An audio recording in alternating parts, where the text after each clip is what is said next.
南无本师释迦牟尼佛，南无本师释迦牟尼佛，南无本师释迦牟尼佛。We pay homage to our respected teacher, Shakyamuni Buddha. Okay, good.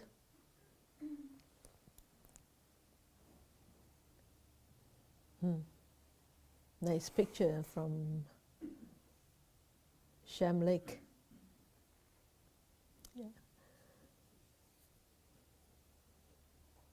Nice reflections.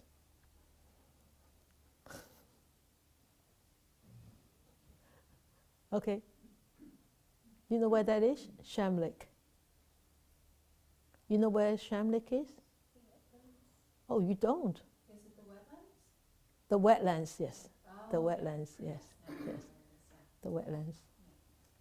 It's a beautiful place there. Autumn. This is a wetland, and over there around sunset time, around this time of the year, around sunset, a lot of wild geese and snow geese, they land around sunset time. They all come back from don't know where, and they all land there and stay for the night, and then next morning they leave again.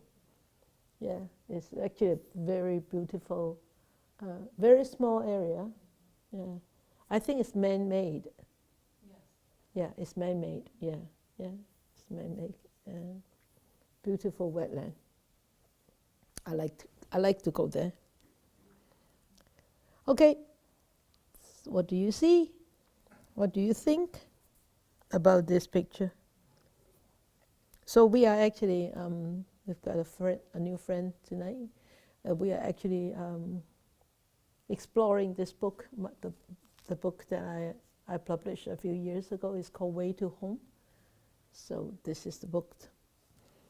So we are on the last chapter of, well, the last part of the chapter on the breath. So, okay, so this is a beautiful autumn day, fall, a day in the fall, a few years ago. Okay. All right. Anybody has anything to say about this picture? Oh, okay. Titania?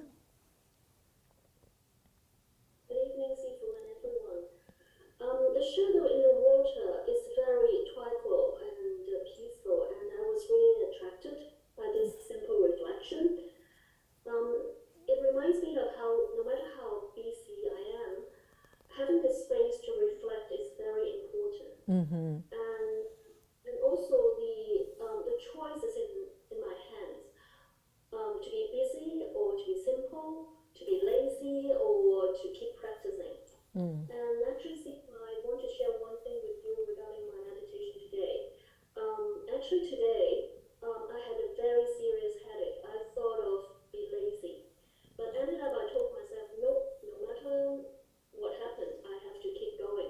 So I came and then I practiced, and miraculously, my headache was gone, because I remember on Sunday you taught us how to breathe in and then how to subside, the body activity. Exactly. And now my headache was gone. Good Thank you for so you. much. Good for you. You see, you witness the power of awareness and the power of your own mind. Actually, as I said in the meditation, it could be a trap, right? And then you become distracted of all these hassles, and the headache also is hassle, right? Yeah, and you could start to react to it, and then get more distracted, and even sometimes get more like disturbed. But yet you remember the teaching, especially the one that we practice on Sunday, right? Calm the bodily activities. That's the first step. That's the fourth step of the first tetra in Anapanasati. And that is actually a very, very helpful step to actually bring back that quietude to this body and this mind. Good. I'm glad that you remember to put that into practice. And you see, that entails a very strong mindfulness. Because remember, when we talk about mindfulness, it has two elements. One is what, and the other one is what. The elements to mindfulness. Mindfulness has two parts. One is what, and the other one is what.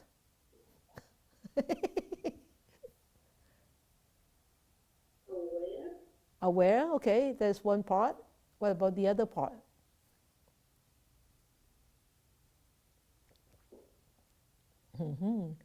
We talk about that quite a bit on Wednesday. On Wednesday night, Chinese the teachings in Cantonese. There are two parts to mindfulness. 正念有兩部分. Start with R and ends with R.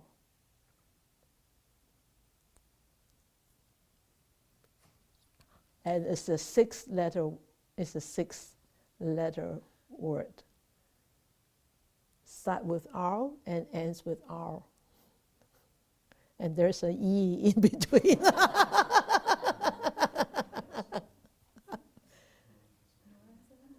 Laura, you have a hand up? Anybody has a hand up? Remember. Yeah, remember. Jeopardy.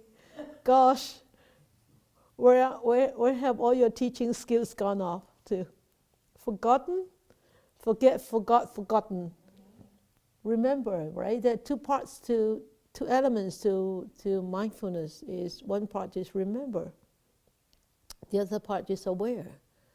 Okay? When you lose your awareness, do you remember what you're supposed to be doing? Remember that? Now you can smile, and good thing that you didn't say that I've never taught that. Okay? Then you remember that what you're supposed to be doing, then you bring your mind back to this awareness. And then you start to go back into the awareness, right? And in awareness, you also constantly remember what you're supposed to be aware of and what you're supposed to be understanding, you know? So remember, two elements to mindfulness. Always remember these two. They are connected with each other, very much interrelated. Okay, start with R and ends with R, remember. Okay, so yes, so good. I'm glad that your headache is gone. You know, I used to. I mean, now it's busy, yeah, but in the early days when we were in Poland, sometimes I had to do a lot of errands. You know, going out to Vancouver and come back and getting very tired, especially on the lakes, and sometimes because I had to cut all the grass and do all these heavy work, and a lot of sometimes when I finished all the work, I felt so tired, and I could easily give up my meditation, but I never do. I always felt the meditation is sort of like a charger for me. And no matter how heavy the legs are, if I could allow myself to really sit down for an hour or so, and by the end of the hour get up, all that tiredness is completely gone. Yeah, so you know, this is just the medicine for me. The meditation is really just the medicine and therapy for me. So, you know, I'd rather spend an hour in meditation than an hour of, you know, doing other things to try to get rid of the pain. Yeah. So, yeah, it works, Titania. It works. Yeah. Good. Anybody else?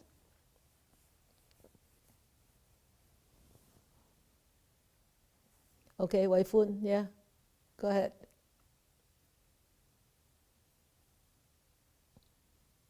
Your mic is not on. Your mic is not on. Oh, Yeah, there you go. Yeah. Good evening. Good morning. Okay. Morning. Yes. Thank you. Sibu and everyone. I see this veil in the upper part is just always stay there. There's Yeah. no change with the veil.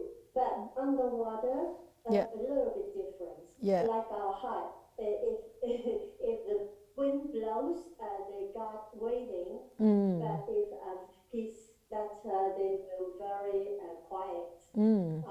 Just it's a very the same veil, but a little bit different. Just look at our heart and Yeah. the actual inner peace. Mm. Thank you. Good. Thank you. Yeah. You can see there is sort of like a little waves there. Yeah, with a little wind, and the reflection is sort of disrupted slightly, but not much. Yeah, it's just like our heart mind, right? If there is any wind, it just blows it off completely, or repose, or waves, or storms, even storms, right? Yeah, even though it's this, it's a reflection, reflecting exactly the same what is on the bank of the water, but still, because of the water, it makes such a big difference. Okay, anybody else?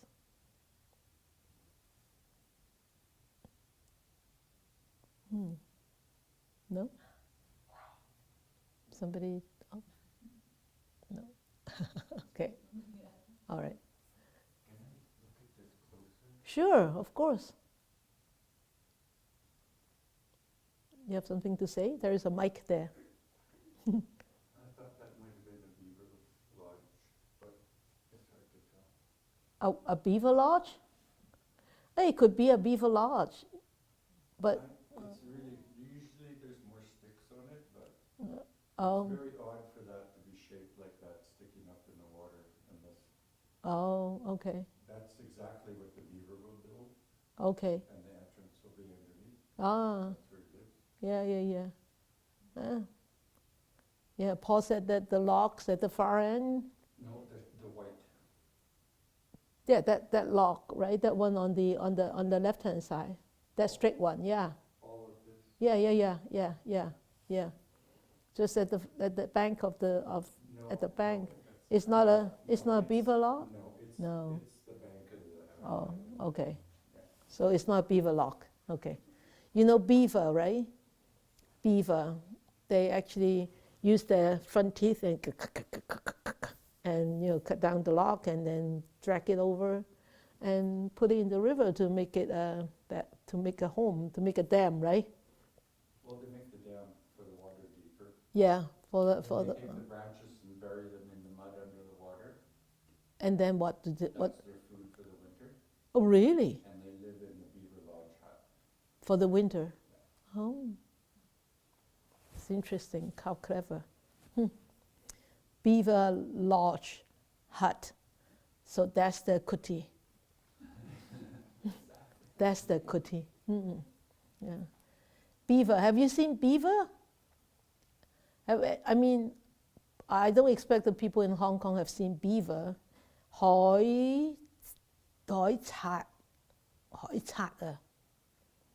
And they have two really funny rabbit teeth at the front, and they always go and cut down the tree and drag it in to make the water deeper so that they can sleep inside. And Paul said that they stick the branch into the mud, and that's the food for the winter. Clever. That's the beauty of nature also, right? Yeah. Okay, Irene, good. And everyone. Yes.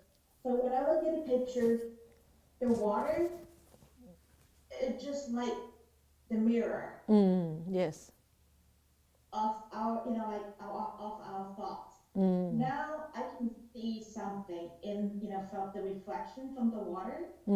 But what about my thoughts? Yeah. And wholesome thoughts. If I'm not being mindful, how that will be translated into Yeah. And if there's a mirror, Yeah. like what's the reflection in the mirror?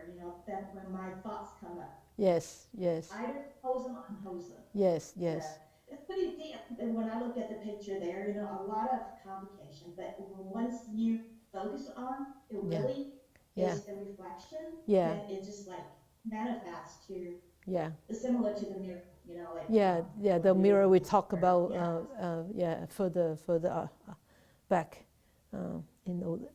We talk about the mirror thing. Remember? Yeah. Yeah. Yeah. Reflections is really yes. What we have, we can easily project it out. And if you look at the mirror, see, whose beard are you going to shave? The one in the mirror, or the one, or the beard here? Yeah, that's it. Yeah, yeah. Anybody else? Good, thank you. Anybody here from the floor? No? Okay. All right, then we will go on. Yeah, you can see, well, because it's so clear, you can actually see the reflections very clear. But yet, sometimes you got a delusion as whether, oh, is this the sky, or this is the water, or is this real? When the colors of whatever that is on the bank, and the color of whatever that is on the reflections are very close, like similar, then you really can. Sometimes you look at the reflection. Is it a reflection, or is this the real stuff? We call the real stuff. And we look at the real stuff. Oh, really? Can we actually flip the picture around? Flip the picture how many degrees? 180 degrees, and it will still look the same, right? Especially with water and sky. So sometimes it could be a real delusion there. Yeah. But you can also see from this picture is, they are so connected. The bank, anything above the water and anything below, the reflections, the shadows, they are also so connected with each other, right? Can we solve, okay, I don't want this log, can I just remove the shadow of the log? Or I don't want this shadow of the tree on the blue, sort of blue sky thing, can we remove it? No, they are all connected to each other, right? The one above the water and the one in the water, on the water, they're all connected. And you look at the water, it tells you that there is a slight breeze there. You can see the ripples, especially on the left side. You can see the ripples on the surface of the water. And when there is wind, that tranquility is being disturbed. The calmness is being disturbed, and the images could become very fuzzy, right? It's just like our mind. When there are so many like hassles, distractions, and whatever, and the tranquility, the serenity of the mind could be easily disturbed. If we lose the focus, yeah. Good. So the passage that goes with this is, you see, this whole chapter is talking about the breath. It's so very difficult to sort of focus on just this passage, and so I try my best. I've tried my best, but I find it very difficult, especially difficult in this chapter. But anyway, I think it is a very good discussion about the breath anyway. Because the breath is actually a very complicated thing, but it could be a very simple thing too, right? And the physical and mental are connected together, and observing the breath, you are indirectly observing the mind. So, any of you have any experience any experience in your meditation about the truth pertaining to this passage? You do, Laurie? Well, I look at your body. I look at your body language as if you agree with me and you have something to share. And good evening, everybody. Yep. Yeah, okay. Actually, it made me think of something, but it wasn't something about meditation. It made me think of, there are times when just before I go to sleep, and I'm in that almost sleep state, and I'll wake up with a start, and my breathing is really rough, and I'll go, oh, what was I thinking about? And always it's something just disturbing. Ah. And so I was making that connection between the breath and my breathing was telling me whatever I was dreaming into or sleeping into was that was what I was oh yeah, oh, good. And then were you happy that you were waken up? Definitely. Oh, good. Didn't want to go into that ghostly tunnel, eh? Good. Okay. Anybody else? Any of you have this kind of experience in your meditation? Good, Irene? Yes. Yes, the awareness, when you breathe in, and you know that, breathing in, and then experience how your body feels. Because the kaya, you have breathe, breath, and also the body. Yeah. So that they should connect, when you're doing the meditation. Yeah, okay. All right, good. Okay. So you have any of you have experienced this connection in your meditation? No? And you all meditate and you don't have any experience? So selfish. Not sharing.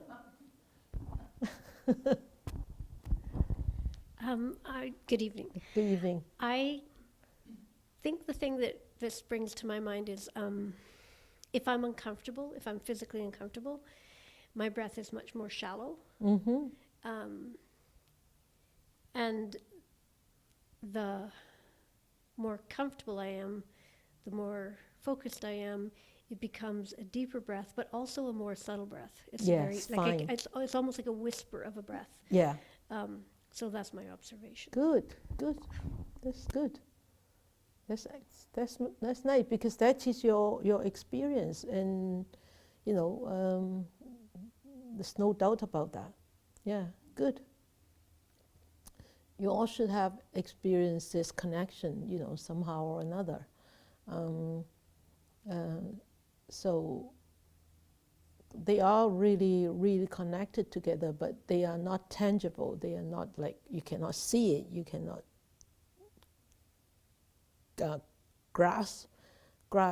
get hold of it. But you can feel it. You can actually notice it, the connections. Yeah? Okay? Okay, since you're so quiet, then that means you expect me to talk, so I'll keep talking.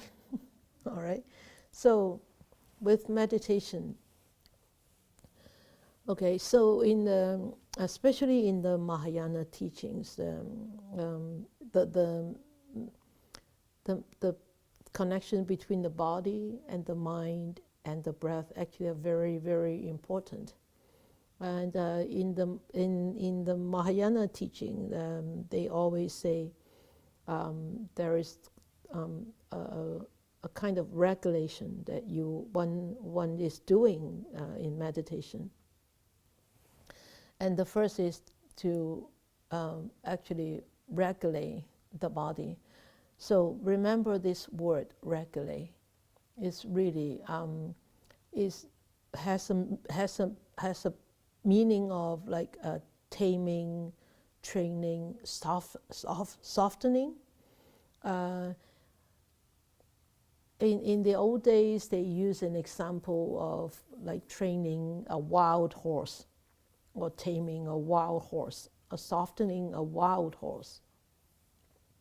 Or they use another example of like subduing a bull, So you can see that they compare a wild horse or a wild bull to our mind, our human mind. And we agree, I agree, I don't know whether you agree, I agree totally about this. The mind is like a wild horse, like a wild bull that really needs taming and training and subduing and softening. So the Mahayana teaching is that we regulate the body. What does it mean by regulating the body? That means, well, you have been meditating. We have been meditating together quite a long time, especially in this pandemic. And you always hear me talking about the preliminaries of the meditation. Two very important steps. The first step is, keeping an upright posture and check your posture. That is one big step, or a preliminary step. That is regulating the body. That means you are choosing a more relaxed, a more upright posture, and this body, you try to adopt such posture that will be more conducive to train and tame this mind. Okay, so that's the regulating the body. So when throughout the meditation, when you find that, okay, this body starts to feel sort of like a tense, the difficult sensations, not very comfortable, and sometimes you do need to regulate the body. You may need to shift a little bit. Sometimes you don't really need to make big movement, but sometimes you do need to shift a little bit. And with shifting that little bit, you sort of go back to that posture that is conducive for you to sit a little bit longer. Okay? So this is regulating the body. It's really not doing some whatever big thing of trying to change the posture of the body, but it's really very slight and subtle movements. Okay? So the first step one needs to remember to do is to regulate the body, and then the second is to regulate the breath. So regulating the breath is really not forcing or holding onto the breath or trying to control the breath in a certain way. No. Even though that you, in the Anapanasati that I've been teaching in the last few weeks is, I taught you how to use the long breath, how to observe a long breath, and how to observe a short breath.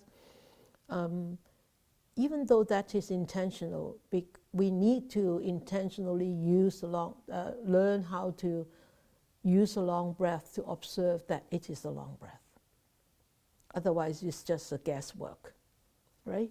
So after you get yourself acquainted that, oh, this is a long breath, oh, this is a short breath, then anytime you start to breathe normally, naturally, then you know, oh, this is a long breath, this is a short breath. Because why? I have learned what is it like to be a long breath, and what it is like to be a short breath. Because we have learned.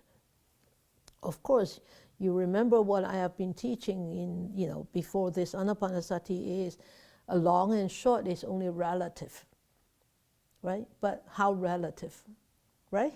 So we need to know. So it's easier to sort of like learn to know about what is called a long breath and learn to know what is called a short breath. So by regulating the breath, that means sometimes we need to use the breath if the breath is becoming, for example, when you become very calm and tranquil for some time, you know that you start to take a deep breath. Because why? The body needs that oxygen. So that is, how to, you already start to regulate the breath at that time by taking that deep breath, right? But here, I can tell you that the regulated breath could be also intentional. okay, just now is actually unintentional because the body needs it, but it could be intentional. It's like what we did in the fourth step of the first tetra, is when you scan through this body and you notice that some part of the body is really very having a very difficult sensation, challenging to keep upright and steady and balanced, then you start to use our breath to actually relax that particular part of the body. So that is intentionally using the breath, regulating the breath. And sometimes when you notice, remember the first two steps is, if I said, when you start to feel this really tension, you start to use the long breath to calm this body and calm this mind down, right? So that is regulating the breath.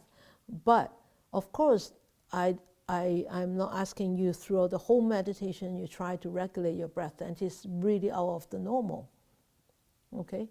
But only when it is necessary. So when we are observing the breath, of course, we always say that we should not rush to go and observe the breath. Only when the body is all steady and stable and centered, then when you actually feel this whole body existence for long enough that the mind starts to calm down, you naturally would be able to feel the breath. Not necessarily has to be at the entrance of the nostrils. It could be anywhere.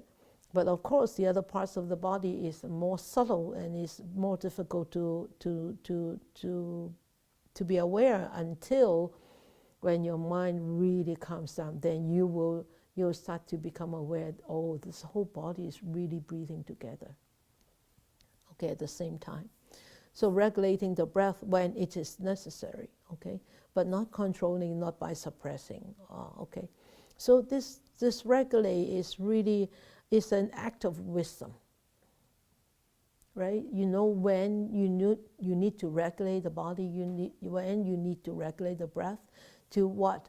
To bring such a physical existence which is more conducive for the meditation that has to come, right? So, and then the third is regulate the mind. So regulating the mind is really, what does it mean by regulating the mind? Because sometimes the mind is, you're so challenged with so many enemies. Like the first big enemy is drowsiness, and then also irritation, agitation, and wandering thoughts. Then when you are experiencing or being challenged with all these enemies, obstacles, how are you going to deal with it? Then you need to sort of start to regulate the mind a little bit. How do you regulate the mind is, by using the breath, then you start to calm the mind down. Okay?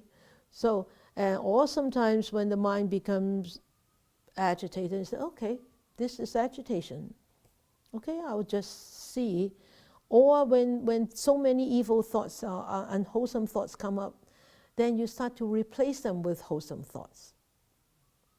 Remember the teaching that the Buddha said, that the Buddha taught is, if you have a column in your house which is all being invaded by these pests, are you going to remove the whole house?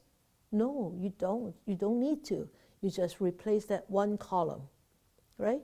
So if you notice that you have a lot of unwholesome thoughts or ugly thoughts or whatever thoughts, then replace them. Replace them with positive thoughts, right? Or you have anger coming up, then replace them with metta. Or you start to hate yourself, then send metta to yourself, love yourself. So that is by regulating the mind, is like changing the thoughts processes. Okay, So this is the way to meditate. Okay, so here we are talking about the breath. So we know there are so many techniques on meditation, and but I tell you actually, even no matter how many techniques of meditation, this breath, observation the breath, or observing the breath, is really, really the preliminary step in many, many meditation techniques. Whether you're doing Chan meditation, you're doing Tantra, or you're doing visualization, or whatever, this breath thing is actually the most fundamental. And we all know that breath actually belongs to this physical existence, but it is so much connected to this body and to this mind. Okay, so they are all connected together. And if our breath, as you said just now, if your breath is very smooth, very fine, very tranquil, then you will experience the same with your mind. The mind becomes subtle, becomes stable, becomes calm and quiet. So that means you can see this connection between this physical breath and this mind. Okay? So we all know that when we are scared, as you said just now, Laurie, before you fall asleep and you sort of like this, you get startled, and so that, and then you observe your breath right away after you waken up. You say, wow, such a rough breath. That's why you're startled. That's why you sort of know that you were sort of going into that dark space, right? So that breath is telling you where the mind is going, or where the mind is at that present moment. For example, when we start to be so angry, then our breath will start to change, become so deep and so heavy. And even sometimes we've experienced this heat coming up, and it's something of the heart. So this physical phenomenon, it actually tells us there's something going on in the mind. Otherwise, why would it happen, right? I'm already angry. That's anger is the mind part, but this heat and the heavy breath is the physical part. So the kaya, the body part. So we know that a certain emotional state or certain mental state would be corresponded with a certain type of breath, right? We certainly have we have experienced that. So we know that this breath and this mind are so interconnected together, and this mind could really change that breath, right? So especially when we start to become more quiet, we will start to notice that breath becomes, even a long breath will become finer and finer and finer and more subtler and more subtler, right?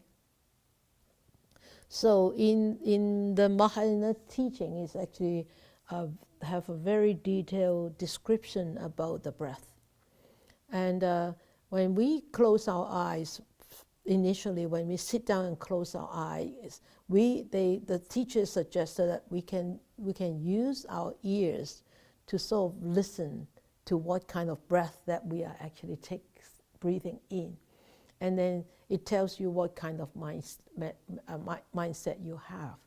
So the first one is the wind, like a sign of wind, like this. And so this is like people after playing a strenuous exercise, so they are sort of like not catching the breath yet, but you can hear that it's like that, okay? So, and here it's just like the wind blowing, and with this kind of sign of a breath, it is really not conducive for meditation. But also, if during your meditation that you start to hear something about this, about your own breath, having this kind of wind thing in there, like a sign of winds, like blowing, then that means your mind is really going into that kind of strenuous exercise mode. Okay, so and in this state, the mind can easily get distracted and disturbed. And then the second sign, the breath could be is like a panting or gasping, like this. Okay, and so this mostly happen when people are very nervous or experiencing a lot of pain or very excited. We look at. I look at Goldie, our dog, right? When she's get very excited, like she's like gasping, right? Yeah, and panting and gasping. So for this, when one start to meditate, and if really there is such thing happening, that means the out breath and the in breath are really not going very smooth. There is some kind of blockages, some kind of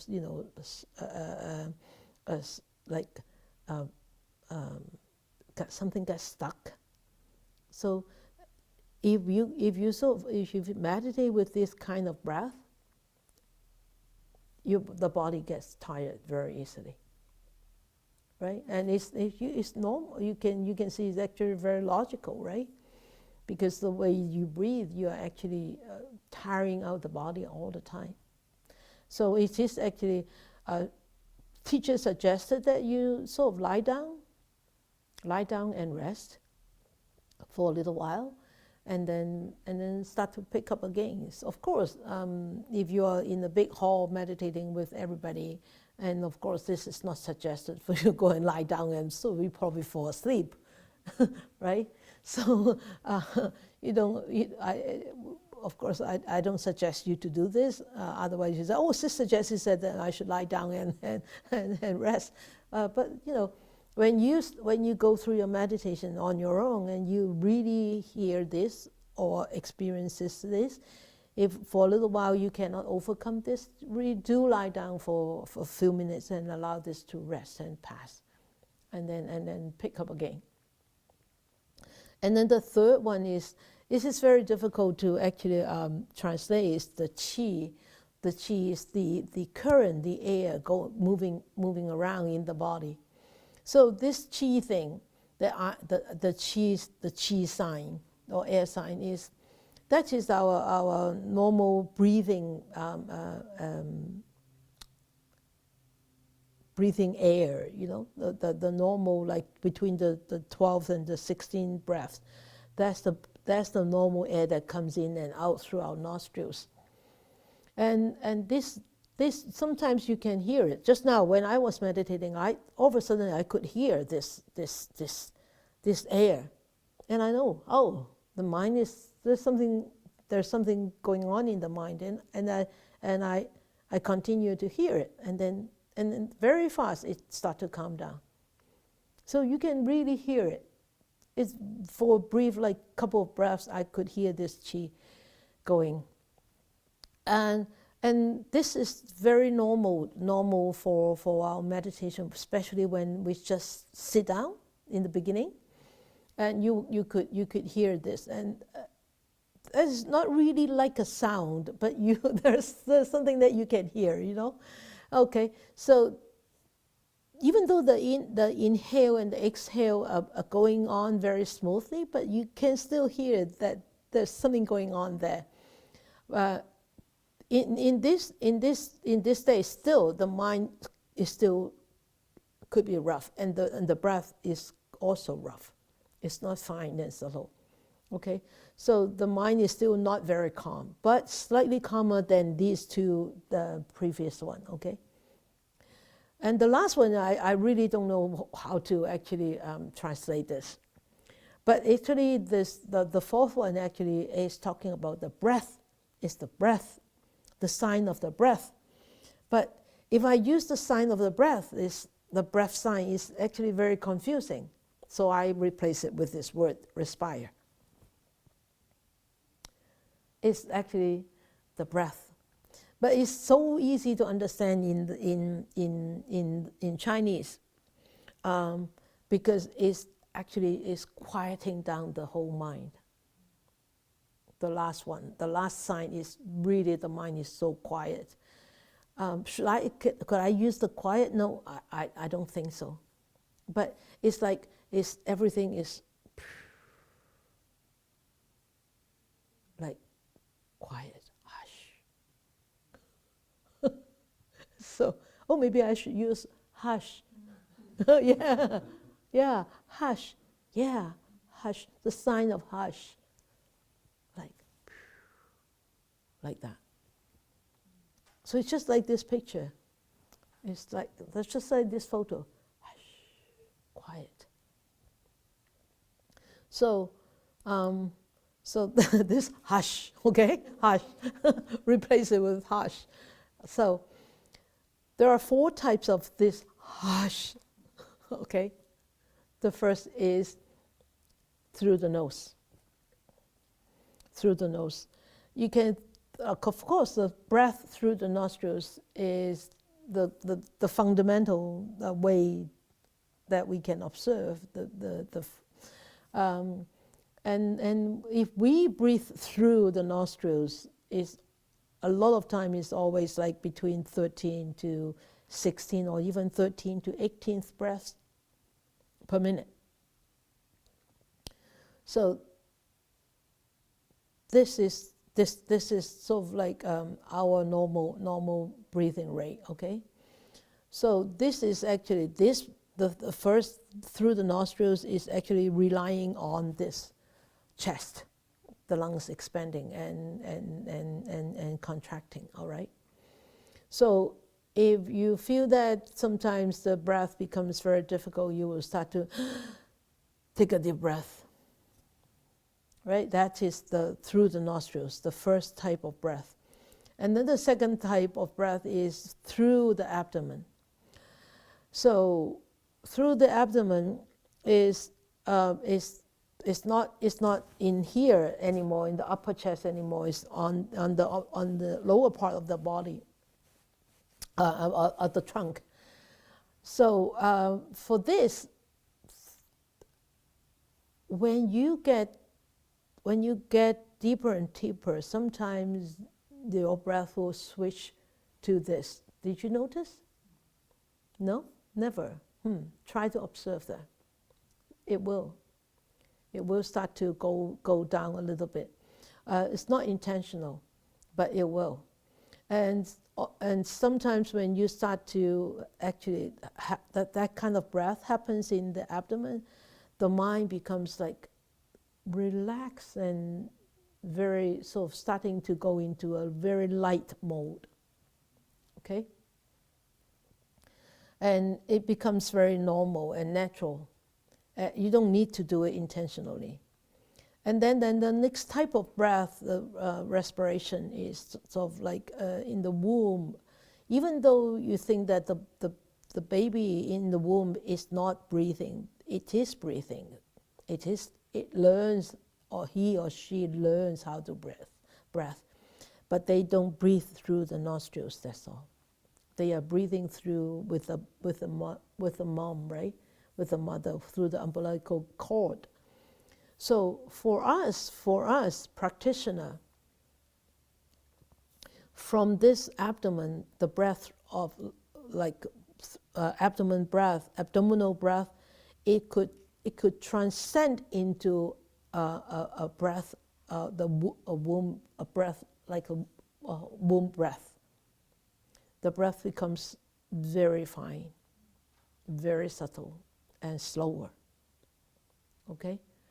And at that time, sometimes, if people come and feel your pulse, as if they cannot find the pulse. But does it mean that you're dead? No. that means you're in a very deep meditative state. Okay? And it is still relying on the outside air for its own body. Okay? So and then there is the fourth type of breath is the turtle type of breath, or you can call it turtle breath. Is, as you know, the turtle with is it tortoise or turtle? Which one is that? The one who, which swim? Turtle. Okay, okay, okay. It's like the turtles. They can actually lie on the bottom of the ocean for days. They don't need to come up. That's why in the Lotus Sutra, remember, there is a simile about the turtle. The rarity that we actually encounter the Dhamma is like a turtle. After 1,000 years, it comes up to the top, to the surface of the, and then it wants to take a breath, and it goes through the hole of the wood, that the driftwood. That's how rare it is for us to encounter the teachings, right? Even 100 years, but still that rare. You see, that turtle can actually sleep or live in the ocean, underneath the water, below the water, for so long. And with a meditator, some meditator can actually reach that state of turtle breath. That means there is actually no breath at all. But yet, they are still alive. So, of course, this is a very high state of jhana. You could say this is reaching the fourth jhana. And there are many, many examples of past teachers in that kind of jhana, and they stay in that kind of jhana for a long, long time. Because why? They don't need to breathe. They don't need to sustain this physical body through food or through water or even through air. And there, some people, some of the practitioners, their heart rate could be very, very fake, very, very faint. And you know, if they have no experienced meditators around, a lot of people would say that they're dead. There was a very renowned householder teacher who died, maybe 4 or 5 years ago in China.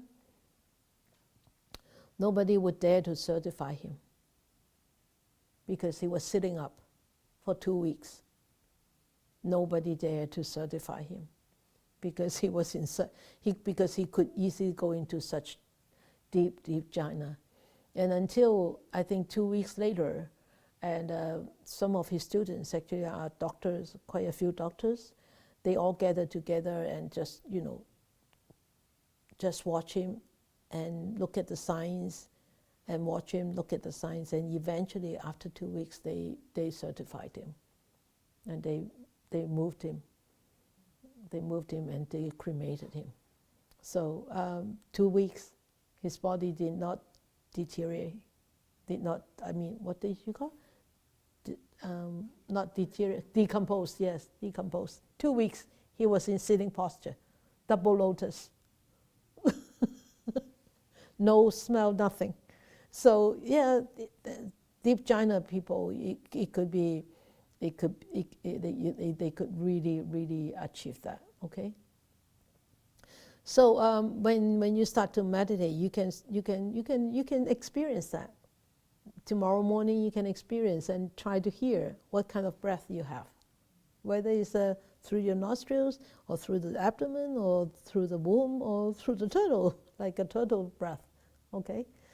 So we all know this, Stomata Meditation. We know this is the calming, we call calming meditation or tranquility meditation. So this is a meditation that is widely taught, whether it's in the Mahayana or in the Theravadan tradition, focusing on quieting the mind and used to achieve great states of calmness and focus. But also samatha meditation could, because of the state of calmness and tranquility that one can attain, it could easily bring on some ability of having this supernatural power. Because with samatha meditation, one could really go into a very, very focused and quiet state. But practically in down-to-earth terms, the samatha meditation is really helping us to really calm the mind. And what people suggest with samatha meditation, a lot of them is teaching one how to count the breath. And you can count the breath from 1 to 10, or you can count 1 to 50, or you can count just in breath, or you can count just the out breath. It really depends on what the teacher teaches you. And sometimes the counting of breath could be very, very useful, especially for people who have a lot of wandering thoughts. But one has to be really aware whether really one is counting the breath or one is really just counting the number, right? So a lot of times people say, no, this counting of breath doesn't work. I said, no, it works, but you're not doing it properly because you are counting the number. You're not counting the breath. You see? So if one can actually achieve of continuously counting 1 to 150, one will reach a really focused stage. Very focused. The mind could be very focused. And eventually you will naturally give up that counting. Just give it up naturally, because you don't need to count anymore, because the mind is so calm and quiet.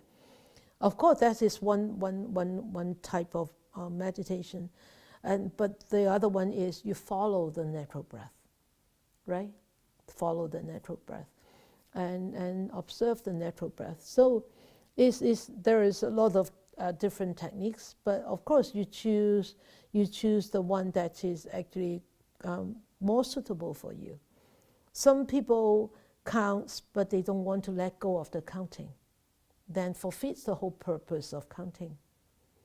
And some people don't want to count, but they can never observe the natural breath. They are just fighting all the time, right? So it's really not wrong to count, or not wrong just to go to the natural breath. It really depends on what kind of mindset you have at that time and what kind of technique you should use. So that's why the Buddha is so great, is compassionate. He gives so many different kind of techniques for different kind of situations, for different kind of people, right? And so, as we always say, is do not paint the whole room with one brush. Not just one technique fits all. There's no way, right? Otherwise, everybody would be Buddhist, or everybody would be Christian, or everybody would be whatever, right? It cannot be one size, right? One size fits all is impossible. You either break it, then it fit into it, or right, or they cover you up, and you think it's quite trendy, right?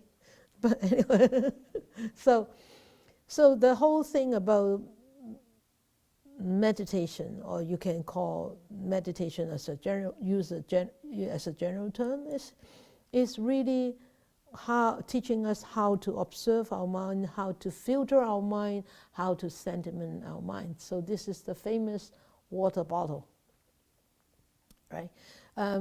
So the mind is just like this water bottle, a bottle full of different things, It could be full of jewels. It could be full of filth, right? The jewels are the positive ones, the wholesome qualities, and the filths are the unwholesome ones.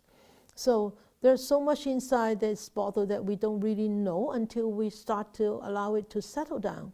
So this is why a lot of people, when they start to meditate, they will come and say, oh, why do I have so many thoughts? I never have so many thoughts until I start to meditate. I said, yes, because you never notice that you have so many thoughts until you start to quiet down your body and the mind. You give yourself a chance to quiet down, then you start to notice. You start to see it. But it doesn't mean that it's never there. It's always been there. It's not the meditation that gives you so much thoughts. It's you already have so many thoughts in there, but you just don't notice it. That's all. So they always blame these thoughts of disturbing their meditation. Oh, my thoughts are disturbing my meditation. I'm distracted by the thoughts. You're not distracted by the thoughts. It's nothing wrong with the thoughts. Don't blame it on the thoughts. Blame it onto yourself. Your focus is not strong. Your awareness is not strong. You make the thoughts as a meditative tool. They could be great tool. Okay? So this is really not fair for the thoughts.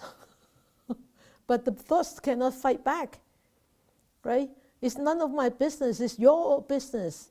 Right? The mind cannot settle down. It's not because of all these thoughts. The mind cannot settle down because you don't have that equanimity. Because the mind cannot settle down because you don't understand. The mind cannot settle down because you lose the awareness. The mind cannot settle down because in the daily life there are so many thoughts coming up and you don't realize and you don't become aware. Right? There are so much distractions in this world that you don't, in this outside world, you can hardly know that you have wandered off. That's why I always like when I teach walking meditation, I said, okay, from step 1 to step 25, count how many thoughts that you have. How many wandering thoughts in one path. That path is just 25 steps long. How many thoughts? Some people say, I can't count. So much, so many thoughts. Some people, 2, 5, 10. Good, that at least you know that there are 2 wandering thoughts. At least you know that there are 5 wandering thoughts. Because this whole world, outside world is so many distractions, right? We can easily just go on without knowing. So just like the dirt in the water, the filth in the water, we don't know until we allow it to settle down. And then we'll be able to see it. Therefore, when we start to meditate and sit down and try to calm this body down, this kaya down, and we'll start to see them. You'll start to see these thoughts. And then you start to learn how to calm these thoughts down. Okay, in the following steps of the Anapanasati. So using the correct technique is actually very, very important. Some people are so rigid that they don't pick the right technique to use. Or sometimes one technique was just given, and this is it. You just stick with it, but that doesn't suit them. But they force themselves to use that technique, and then they're spending so much time, but they're not getting anywhere. That doesn't mean that I want you to go and test this out. No, I don't mean that. But you need to know. There are so many techniques out there. Even with the breath. I mean, I've taught for so many years, and you know that sometimes I teach like this, sometimes I teach like that. Why? Because I want to give people options. You can use this, you can use this, right? Sometimes I say, oh, you use this. Have I ever said counting breath? I did. I remember I did. And maybe not in Canada, but in Hong Kong. I did. So why? Because I want people to have options so that they could pick whatever options that is most conducive to bring back that calmness, that quietude to that moment. Otherwise, you're constantly fighting. What's the mean? Why? Why? You don't need to fight. There's too many battles already, right? Too many battles already. We don't need to fight anymore, right? We need to get rid of those battles, right? So we need to start to learn how to settle and be observant. And for us to use the breath is one of the really good technique. That's why even just the breath, you can do the whole Satipatthana with the breath. I mean the four foundations of mindfulness, like observing the body, observing the sensations or the feelings, and observing the Dhamma, and observing the Citta, the mind. These four aspects can all be practiced just using the breath. Okay, so by using the breath, if we start to really spend time, like what we have done in the past 4 weeks, step by step, we could really start to see what is happening. Of course, now we have only done the kaya, but even with that first 4 steps, I hope you have more understanding about this kaya than you had before. Have you? Good. Yeah. So this is actually then gradually you will be able to observe more. Observe more what? Oh, this is what I feel now. Oh, because of these conditions. I remember Johnny asked me questions about the face, all these sweat and on the face, and he asked me why. I said, no, you don't need to know why, right? You don't need to know why. You need to know what is going on and how to actually subdue the mind, and also eventually you will start to observe how the mind reacts or how the mind acts to these feelings. So in those latter steps to come. So you will start to see, oh, this conditions brings such a feeling or brings such a mental state. Oh, this mental state, how does this what's the nature of this mental state? Oh, it comes and it goes, it comes and it goes, and it changes like this. And you really start to see impermanence in there. And you start to really see that truth, start to penetrate through that truth. Otherwise, it's just surface, it's just talking, plain talking. Yeah? So that's the whole thing about meditation, is allow this mind to become subtle and observant. So that's why the Buddha said, this is the only way, O bhikkhus, for the purifications of beings, for the overcoming of sorrow and lamentation, for the destruction of suffering and grief, for reaching the right path, for the attainment of nibbana, namely the 4 foundations of mindfulness, that means the Satipatthana. So, because with this practice of Satipatthana, or with this practice of Anapanasati, we start to take care of the mind, and we start to learn how to protect the mind. And when we start to actually develop that strong mindfulness, we start to actually plant in our, or you can call unconscious mind, or you can call consciousness, start to really pound a very strong post in there. Plant a really strong post in there, and it becomes so strong. And like like the flag post that will never waver, even in strong wind. Remember that simile, that analogy, right? So, the Buddha also said mindfulness of breathing is, he said, and how, O bhikkhus, does the bhikkhu live contemplating the body in the body? He said, bhikkhus, a bhikkhu gone to the forest, to the foot of a tree, or to an empty place, sit down. That means seclusion, right? And this is the 5 types of seclusion. Where? Forest, foot of a tree, empty space, quiet place, safe place. So we are all in a secluded place right now. We are all in a seclusion. But this is only the external seclusion. But the real seclusion is here. Here. How can we be really quiet in here?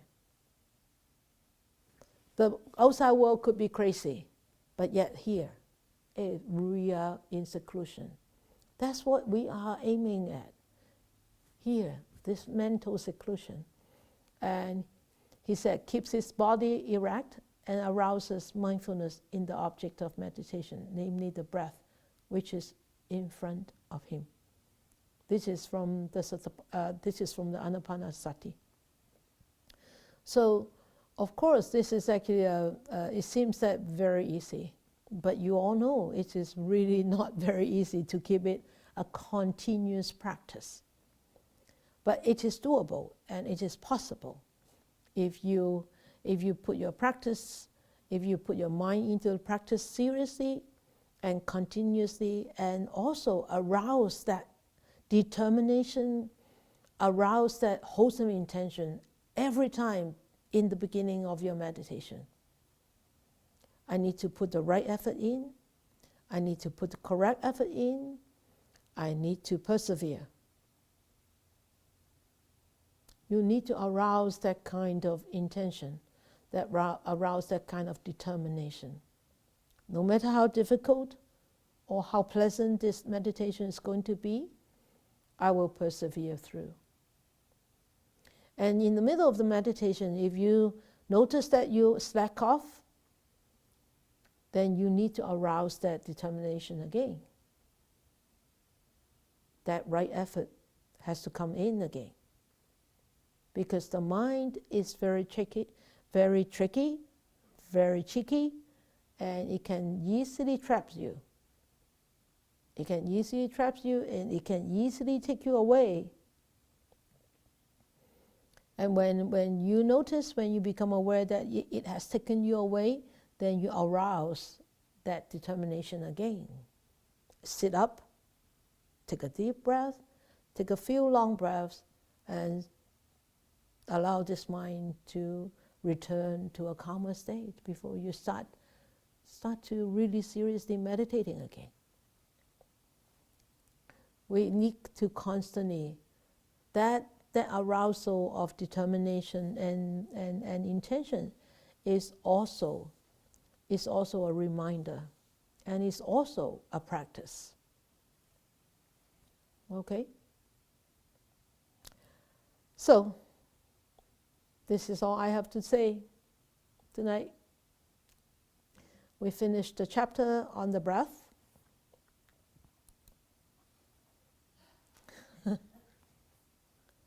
You like this picture? Me and Goldie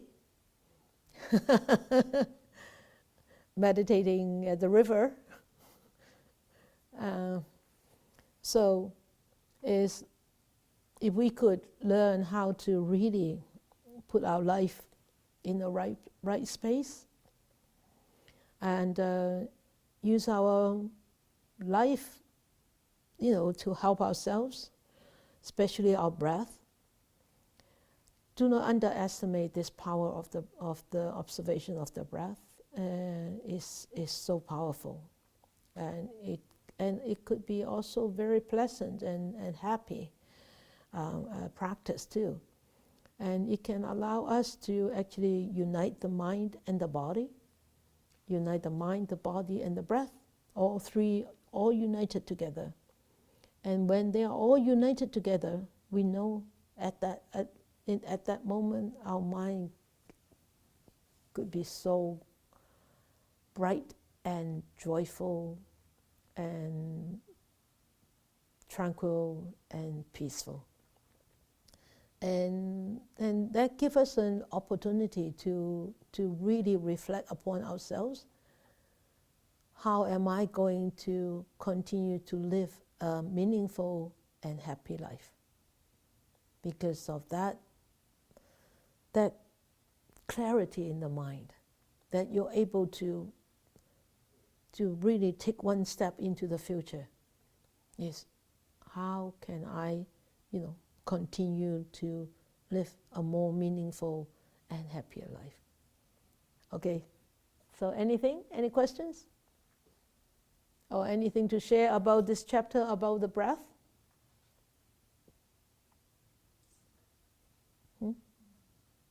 Anything to share about the breath? Oh, I just said so good. I always say it. It was so good. Thank you. You have anything to say? Yeah, I have to say it. Every so often, I'm going along, and then you give a teaching, and it shifts things. Okay, And good. I really felt that in this Good. last 4 sessions, so I really, really appreciate this. Thank you so much. Oh, you mean the Anapanasati? Yeah. Oh, yeah. I see. Well, I mean, there's always a shift, but this was a different shift. It was another shift. I think it's such an auspicious teaching. This Anapanasati is really, really great. Even I myself feel the joy. Feel the joy so much. Yes. So, anybody else about this Dhamma sharing class on the breath lately? How many in this? I think 6. Yeah, I think it's 6. Anybody else? No?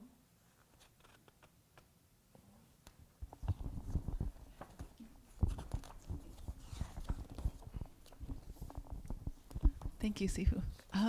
I'm just reflecting back on one of the earlier stories that you told about the fellow who didn't kill a sack of spider eggs. And then he, yeah. and then he was in hell, and those baby spiders came down to pull with him the up. silk. Yeah. Yeah, and I was thinking about that story when you were asking us about, what we're going to do in the future and to reset our intentions to go forward. And and I thought, wow, if that poor guy only had those 2 pieces of bringing awareness to his breathing, because it's so constant. That's what it gives to us. Yeah. Is it's always there. It's just it's difficult to remember to come back to it. Yeah. And to keep resetting that intention. Yeah. So thank you. There's a lot of interweaving, I think, that happened for me for the way to home that you've done the past few weeks, plus the Anapana together. So I've really appreciated it. Good. Yeah. Good, Thank you. Good. Great. Thank you. Anybody else? Irene first, and then the guys. Yeah, Irene. Yes, Irene. I would like to share my experience from last Sunday's meditation. I wanted to share during the Q&A, but it's and so when you were saying gratitude to Sifu to teach this grateful meditation technique in deep detail, step in detail. And so when you were talking about the regulated breath, when I want to hit that emoji and raise my hand, and the emotion came again. During the meditation, the emotion, the second session, when you were saying put the breath in the background, at that time, at that moment, the second sessions, and I a little bit understand what is the contemplating the body in the body. Yes. So the gratitude rise up. But at that time, I don't regulate my breath, and I just observe and Yes. calm down. Yes. But when I try to share, want to share how that, feel, it's just emotion, and then I have to regulate my breath from deeper. Yes. And Yes. then, like 3 times I say, I don't want to cry, during my sharing, so I just didn't share. But that's, like the feeling is like regulating breath, Yes. how you do. Yes. In this situation. You see, you have been meditating for so many years, and now you really finally pick up the essence of really about how to use the breath. Correct. Right? That's why so emotional. A lot of gratitude came up, during the meditation. Of course. I mean, yeah, that's why that emotion is really this joy. So much joy that you can really cry. Yeah. So much joy that you can really cry. Yeah, yeah. That's how I experience my meditation. It's so much joy that I can cry. And when sometimes when I read the sutras, especially the Mahaparinibbana Sutra of the Buddha, always at the end of that sutra, the tears just roll down by itself, because so much gratitude of the teachings that I have had received from so many wonderful, compassionate teachers. It's gratitude. It's really not sadness to read about the Buddha going into Nibbana. It's the gratitude that I'm able to learn the Dhamma through so many compassionate teachers. Yeah, I echo with you. I agree with you, Irene. Thank you. And also, I experienced a lot more saliva, during the meditation. Of course, yeah, yeah. And remember, saliva is a nourish to the body, really. So don't start to hate it. All right, good. Anybody else? Anybody here?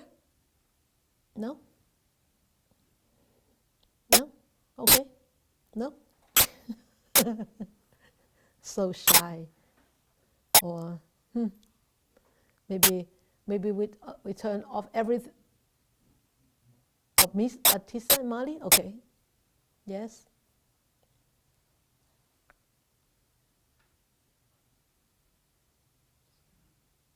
Your mic is off? Off? Yeah, there you go. Yep. Yeah. Just wanted to just share this with you, to thank you for all the effort that you put in to work through all the pictures. Now we look at all these pictures, they're not just pretty pictures, they also have a deep and subtle meaning to it. Yes. And we have discovered that gradually through you. Oh, thank you. And then you also connected really beautifully with the practice of Buddhism and how it connects to our daily life. Yes, yes. Because first we were just looking through the photos, they're amazing, but we didn't know what to say. Yeah. But now we're thinking a little bit more about how it connects. Yes. So so we are discovering new things from this. Good. Thank you. Thank you very much. Actually, I have discovered a lot of things through through this 24 talks. Yeah, 24. We have done 24 this year. It's quite a bit. It's half a year, right? So actually, I have learned a lot too about my own book. So it will help me to actually get ready for the second book. Yeah. Good. Thank you. Great. Okay. Titania, yes. I want to echo the sharing just now. Actually, it's not just a book. From the past 24 weeks, I try to look at my life differently. It's like reading your book. Actually, every day I treat it as an opportunity for me to reflect on life, just like every Tuesday. So it gives me a solution. You know what I mean? Yes. So I look at things from a different perspective, and also from Dhamma, from the Buddhist view. Yes. And it's totally different. Yeah. And also for meditation, I'm still a baby because I started last year's around this time, September, right? The new class. Yes. And I was struggling, but seriously, in the past 4 weeks, because of your teaching and the Pasati, right? Yeah. It totally changed my the technique, and also the way I look at breathing. So now I'm still looking at breathing. I'm not in that advanced stage, but it's different. I don't know how to express. And also I could feel that my body is different. Even okay, when I meditate, I don't feel the numbness because I have lots of body activities. But the past 4 weeks is totally different. I could sense the calmness, and also I could use my breath to subside the wandering thoughts. And that's amazing. And I'm still trying and practicing, but I really, really want to tell you that I am really grateful. Great. Thank you. Yeah. I remember. I totally remember when you first said took the beginners class. I totally remember you. And you have come a long way, and I'm sure you probably have actually benefited a lot. Otherwise, you wouldn't appear every week, 3 times a week, right?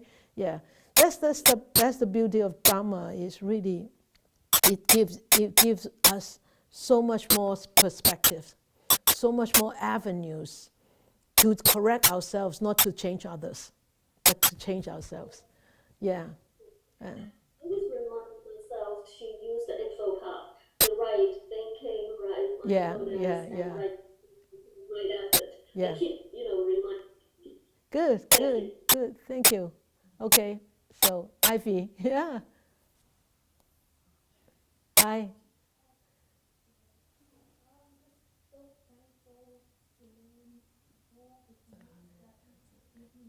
Ivy, can you speak up a little bit louder, please? Oh, can you hear me? Yeah. Good. Very good now. Okay.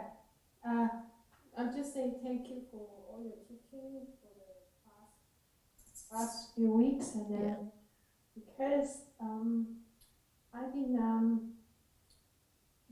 I'm so thankful that you don't need us to do all the registration. I need to take all the names so that I could really, really focus.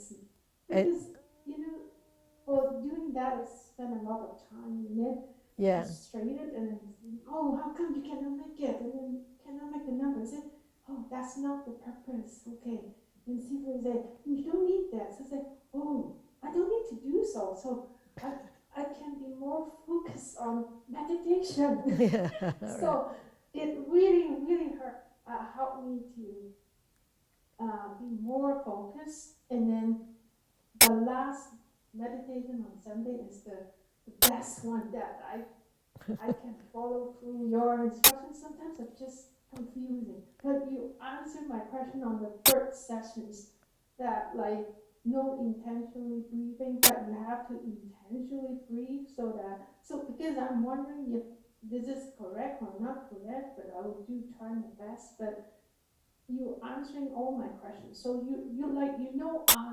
what's the problem you have, and then you answer it right away. So I'm so glad and happy. And then and that really helped me apply me on my daily life.